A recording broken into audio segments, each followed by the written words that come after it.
A'udzubillahi minasyaitonirrajim. Bismillahirrahmanirrahim. Assalamualaikum warahmatullahi wabarakatuh. Alhamdulillahi rabbil alamin. Wassalatu wassalamu ala asyrafil anbiya'i wal mursalin wa ala alihi washabihi ajmain. Allahumma arinal haqqa haqqa warzuqna tibaa wa arinal batila batila warzuqna tinaba. Alhamdulillah, teman-teman sahabat Scale Up Rezeki yang dirahmati Allah, terasa kita sudah masuk audio yang kelima pada hari ini. Di audio yang keempat kemarin saya cerita tentang skenario Nabi Adam dan masih tentang fundamental bagaimana membangun fondasi Scale Up Rezeki yang benar. Jadi jangan terburu-buru terlebih dahulu, karena saya berharap dan berdoa agar teman-teman sekali kerja, sekali action, fondasinya terus melangit sampai endingnya nanti. Rezeki itu benar-benar adalah alat untuk ibadah. Rezeki itu benar-benar wasilah kawan-kawan masuk surganya Allah. Itu endingnya. Jadi nggak bangun jatuh kan capek.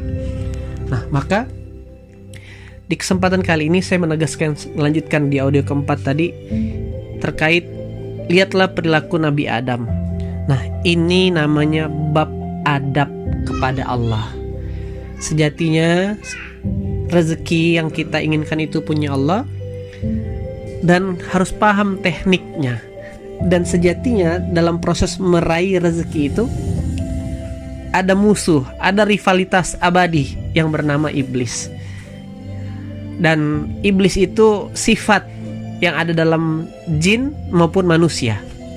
Oke, jadi dalam perjuangan meraih rezeki itu rivalitasnya iblis yang akhirnya outputnya membuat kita bermaksiat. Nah, seorang Nabi Adam saja yang hanya punya satu kesalahan, yaitu tidak taat bab makanan, melanggar kepatuhan untuk tidak makan dihukum Allah, apalagi kita. Kalau kawan-kawan sudah dengarkan audio keempat dan sudah mengelis apa saja yang menjadi kenang-kenangan maksiat masa lalu, selamat. Artinya kawan-kawan mulai ketemu this is the key, itulah kuncinya. Nah, lantas apa yang harus dilakukan? Jangan terburu-buru dulu langsung untuk meminta sama Allah. Datanglah dulu dengan adab yang benar. Apa adabnya? Yaitu seperti yang dilakukan adabnya Nabi Adam, teman-teman. Mulailah perjalanan Scale Up Rezeki ini dengan membangun pondasi yang benar, yaitu pondasi pertaubatan. Lantas apa hubungannya pertobatan dengan rezeki? Nah, ini yang banyak orang nggak paham. Gini analoginya. Contoh ya, kita ini misalkan ada orang yang pinjam uang sama kita, terus dia melakukan kesalahan, ya kan, telat bayarnya. Maka dalam adabnya kita akan berempati membantu dia ketika dia datang minta maaf. Tapi ketika orang tersebut justru memblokir kita, hilang, gak menyapa, justru kita penuh dengan prasangka. Dan tiba-tiba udah sebulan, 2 bulan, 3 bulan gak nongol-nongol, tiba-tiba nongol malah minta tolong lagi. Kan gemes ya. Ya kan, kalau boleh tuh beruang deh yang cubit gitu loh kawan-kawan. Nah, sama dengan kepada Allah. Karena kita nih sudah hidup di akhir zaman, informasi yang terekam di benak kita sudah salah. Kita pikir kerja keras itu, sukses itu adalah kerja keras. Maka yang terjadi kita melupakan hal-hal yang menjadi pondasi tadi, kawan-kawan semua. Sejatinya betapa banyak maksiat yang sudah kita lakukan. Kalaulah Allah itu mau hitung-hitungan sama kita, udah gak pantas dibayar. Yang ada di PHK kita dari bumi ini, yang ada kita langsung di off kan Allah. Kalau Allah tuh mau hitung-hitungan. Tapi Allah yang maha hebat ini punya sifat Rahman dan sifat Rahim. Maka kita yang hari ini masih diberi kesempatan untuk hidup, masih diberi rezeki untuk pendengar, karena masih bisa dengar audio ini, masih diberi nikmat untuk bisa melihat, masih diberi nikmat untuk bisa punya pasangan dan sebagainya. Mulailah dengan adab, datang dengan minta ampun. Inilah pondasinya. Di mana Allah mengatakan, kok minta ampun? Nah, di bab minta ampun nih saya langsung ngelompat ya. Nanti saya bahas di audionya yang lain lagi tentang level-level rezeki. Tapi saya biar kawan-kawan sambil berjalan langsung melakukan pukulan yang tepat, yaitu minta ampun. Satu ketika anak saya yang lagi berusia 5 tahun lagi senang-senangnya bermain ngelihat drone kayak gitu loh. Waktu itu saya pulang dari New Zealand atas izin Allah, dapat undangan majelis di sana. Belilah oleh-oleh drone, ya kan? Dan itu menjadi hari-hari yang bahagia. Kita setiap sore main drone-drone ya yang harganya sejutaan gitu loh, drone-drone biasa terbang main. Nah, suatu ketika sih pulangnya agak sore. Terus tiba-tiba anak saya, biasanya saya udah pulang jam 4:30, ini saya pulang 5:30. Tiba-tiba aja nunggu depan pintu dengan wajah tertunduk dan langsung biasanya kan kalau pulang abi bunda, nah ini wajah tertunduk langsung nyodorin tangan. Kenapa nak? Saya bilang, Endi minta maaf, panggilannya Endi, Dira namanya, Mandira. Endi minta maaf bi. Kenapa nak? Endi salah kenapa? Tadi Endi main drone sama abang sebelah, sama tetangga yang usianya kurang lebih umurnya mungkin 6-7 tahun gitu loh. Terus kenapa drone-nya jatuh bi ke hutan di belakang rumah saya kayak gitu. Karena ini permainan ini kan harus orang yang sudah dewasa ya harusnya mengoperasikannya. Akhirnya drone-nya jatuh ke hutan belakang rumah dan sulit sekali buat dicari lagi. Nah, tapi yang terjadi, saya langsung tidak fokus dengan drone yang hilang. Saya perhatikan wajah anak saya dengan segala ketulusannya. Dia bilang minta maaf dan keluar kata-kata yang buat saya itu terhentak. Di minta maaf ya bi, di janji. Nah ini loh, lihat deh kalimatnya. Di janji kalau di punya rezeki, di beli lagi, akan beli untuk ganti di New Zealand. Saya antara mau ketawa sama haru. Oke, emang dia pikir New Zealand tuh kayak Tanah Abang deket gitu ya, bisa gosen, ya kan? Nah, langsung saya peluk dia, langsung saya kecup. Insya Allah nak, nanti Endi sampai ke sana, Endi bisa punya pabrik drone, dan saya doakan lagi. Jadi hilang emosi saya seketika kawan-kawan, hilang kekesalan saya karena sunatullahnya, ya kan, fitrahnya manusia itu ketika ada yang datang merendahkan diri, merendahkan hati, ya kan, justru kita itu jauh lebih respect ketika datang dengan kesombongan kawan-kawan. Nah, dan akhirnya saya peluk dia. Tambah lagi saya sering ngajarin kan, kalau tiba-tiba misalkan sesuatu barangnya emang hilang dan saya kebagian jatah juga ngilangin, saya selalu bilang, ya udah nak, berarti rezekinya sampai di sini. Nah kayak gitu loh. Berarti innalillahi wa inna ilaihi rajiun, saya bilang. Kalau misalnya ada barang hilang, dia cari. Nah kalimat itu dijadikan senjata pamungkas ketika saya sudah meluk. Kan Abi yang bilang juga, berarti rezeki sampai di sini. Nah, tambah saya nggak bisa marah kawan-kawan. Nah begitulah Allah kepada hambanya. Jadi kalau dipilah satu-satu, maksiat kita ini sudah bertumpuk, dan itu yang membuat rezeki kita ketahan di langitnya Allah. Itu yang membuat malaikat Mikael sebagai malaikat pembawa rezeki nggak jadi send delivery. Yang terjadi cuma dapat rezeki yang level dasar, rezeki makan. Oke, rezeki yang dijamin sama Allah di surah Hud ayat 6. Tidak ada binatang di muka bumi ini yang tidak dapat makanan kecuali termasuk binatang melata sekalipun. Nah itu yang paling kita dapatkan. Tapi rezeki yang level-level orang bertakwa, rezeki yang dirasakan saudagar-saudagar kaya, saudagar-saudagar muslim, para sahabat, kita gak dapetin. Maka jangan salah fokus kawan-kawan.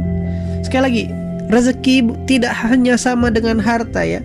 Jodoh kepending, sakit gak sembuh-sembuh, itu hanya bentuk punishment dari Allah atas segala ketidaktaatan kita, atas segala kita yang tidak manut dengan SOP Allah. Wajar Allah hold, Allah pending. Padahal template-nya Allah yang maha kaya ini sepantasnya umatnya juga kaya, hambanya juga kaya. Allah yang menciptakan kekayaan dan kecukupan dan tidak ada kemiskinan. Seperti itu teman-teman. Maka kalau dirunut satu-satu tak cukup. Nah di surah Az-Zumar, ya kan, buat kawan-kawan yang sudah melis gimana bang EN, saya sudah ngelis banyak sekali dosa saya ini loh kalau diingat-ingat. Nah maka kabar baiknya wahai saudara-saudaraku, Allah berfirman di surah Az-Zumar surah ke-39 ayat ke-53. Allah mengatakan, Wahai hamba-hambaku yang melampaui batas, kata Allah, janganlah kamu berputus asa dari rahmat Allah. Sesungguhnya Allah mengampuni dosa-dosa semuanya. Sungguh Dialah Maha Pengampun dan Maha Penyayang. Itu lihatlah Allah. Kawan-kawan yang dirahmati Allah, memang benar mungkin di masa lalu kita pernah mendekati zina. Memang benar mungkin di masa lalu kita bahkan pernah membunuh. Mungkin benar di masa lalu kita pernah terjebak riba. Benar di masa lalu kita melalaikan sholat, durhaka dengan orang tua, makan rezeki yang haram. Dan hari ini kesusahan yang hadir dalam kehidupan kita membuat kita tersadarkan. Bagaimana exit plan-nya? Gak usah tinggalkan dulu segenap persoalan, letakkan masalahnya, jangan dipikirkan karena bukan ranah kita yang menyelesaikan. Fokusnya kita adalah ketika kita sedang berada di titik ini saya spesial malam ini bahas di bab masalah dulu ya, karena ada orang yang diuji juga dengan kekayaan. Nah, khusus bab yang hari ini, teman-teman saudara-saudara yang sedang kesusahan, tidak nyaman, maka mulailah dengan satu langkah. Imani surah Az-Zumar ayat 53 ini bahwa Allah Maha Pengampun, maka datanglah kepada Allah dengan pertobatan yang benar. Nah, apa janji Allah kepada orang-orang yang bertobat? Faqultu astaghfiru rabbakum innahu kana ghaffara. Di surah di surah Nuh, surah ke-71 ayat ke-10, kata Allah, minta ampunlah kepada Tuhanmu, ya kan? Karena sesungguhnya Tuhan Maha Pengampun. Nuh menyerukan kepada pengikutnya waktu itu. Apa hadiahnya? Di ayat 11, faqultu astaghfiru rabbakum innahu kana ghaffara. Nanti senantiasa Allah akan turunkan hujan yang sangat lebat. Nah, ciri-cirinya turun hujan, turun rahmat. Apa hadiah dari hujan itu, kawan-kawan? Wa yumditkum bi amwali wa banin. Kami akan lipat gandakan harta, anak-anak. Wa yaj'al lakum jannatin, kebun-kebun. Wa yaj'al lakum anhar, yang mengalir sungai di bawahnya. Satu amalan dapat 4 hadiah. Nah, dan ini kan terjadi di eranya Imam Hasan Al-Basri. Ada jemaah datang, ada orang datang, wahai imam, tempatku sudah lama tidak hujan, apa yang harus kulakukan? Beristighfarlah, kata Imam Hasan. Datang lagi orang kedua, wahai imam, tempatku sudah lama tidak aku ini sudah lama tidak punya, aku ini miskin dan tidak punya, aku miskin, beristighfarlah. Wahai imam, aku sudah lama menikah tapi tidak punya keturunan, beristighfarlah, kata Imam Hasan Al-Basri. Sampai terakhir orang keempat datang, wahai imam, tanaman kami gagal panen, paceklik, apa yang harus kulakukan? Beristighfarlah. 4 orang yang berbeda. Yang pertama mengatakan udah lama masa kekeringan, yang kedua miskin, ya kan, susah makan, yang ketiga kekurangan harta, yang tidak punya anak, yang keempat paceklik. Nah, jawaban Imam Hasan Al-Basri, beristighfar. Sampai datang muridnya bertanya, wahai imam, kenapa 4 orang yang berbeda datang dan mengeluhkan, bercerita dengan masalah yang berbeda, tapi engkau mengatakan jawabannya dengan jawaban yang sama? Maka imam menjawab, bukan aku yang mengajarkan, Allah yang sudah mengajarkan. Dan ini terbukti, kawan-kawan, saya dan teman-teman amat sangat merasakan ini.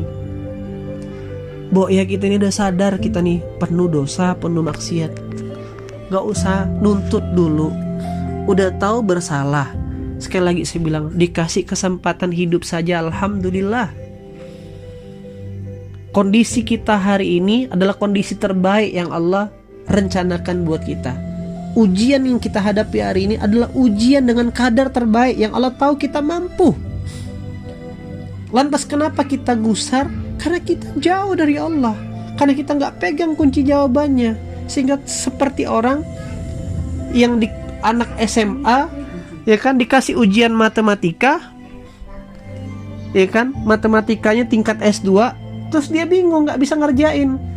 Nah, tapi karena yang satu ngotot gak bisa ngerjain, tiba-tiba yang satu lagi kebetulan dia punya kenalan yang bapaknya dosen, profesor yang buat soal itu. Karena dengan adab, tolong dong ajarin saya. Dan akhirnya dia bisa. Nah, sama kawan-kawan, hidup kita 24 jam ini dalam genggaman Allah. Yang ngasih ujian juga Allah, ikuti aja SOP-nya. Nabi Adam udah nyontoin, Nabi Nuh juga udah nyontoin. Dan begitu banyak ayat tentang istighfar. Di surah Ali Imran ayat ke-133 Allah berfirman, kata Allah, bersegeralah kamu mengejar ampunan Tuhanmu yang hadiahnya, kata Allah, ya kan, mendapatkan surga yang luasnya seluas langit dan bumi. Kata kuncinya bersegera. Nah, kesalahan kita adalah yang kita kejar bukan Allahnya, kawan-kawan.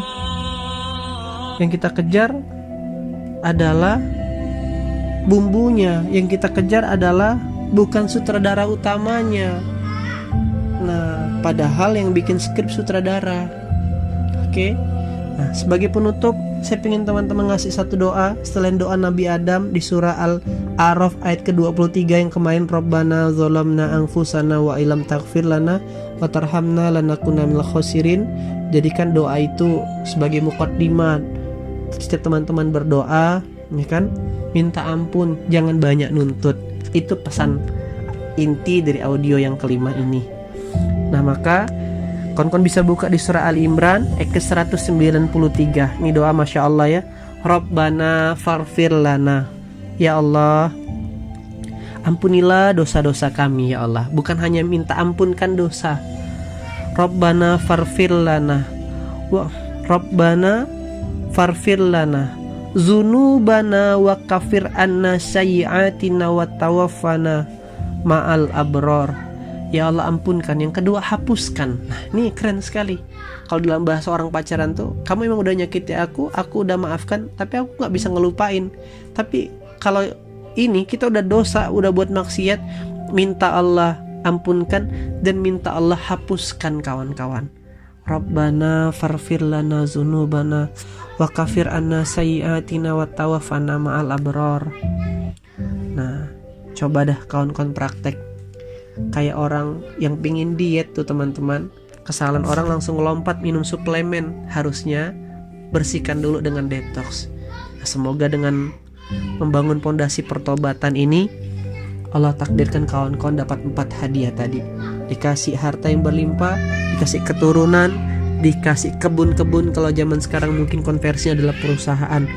This is scale up rezeki.